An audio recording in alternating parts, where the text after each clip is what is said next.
સુરતની સનરાઈઝ વિદ્યાલયમાં વાલીએ સ્કૂલનું કોમ્પ્યુટર તોડી નાખ્યું હતું।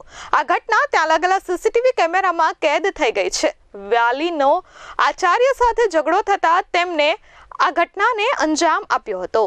સુરતના ડિંડોલી વિસ્તારમાં આવેલી સનરાઈઝ વિદ્યાલયમાં ધોરણ 1માં ભણતી વિદ્યાર્થીનીના પિતા પુત્રીનું લિવિંગ સર્ટિફિકેટ લેવા માટે સ્કૂલે પહોંચ્યા હતા।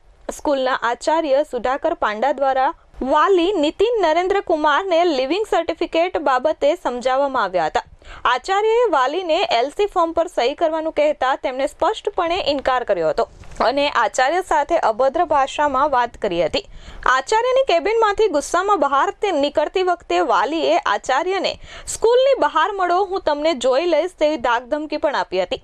આ ધમકી બાદ વાલીએ પોતાનો ગુસ્સો શાંત પાડવાને બદલે વધુ હિંસક પગલું ભર્યું હતું। ધમકી આપ્યા બાદ નીતિન નરેન્દ્ર કુમાર સીધા રિસેપ્શન કાઉન્ટર પાસે પહોંચી ગયા હતા અને ત્યાં રાખેલું કોમ્પ્યુટર ઊંચકીને જોરથી અફાડી દીધું હતું।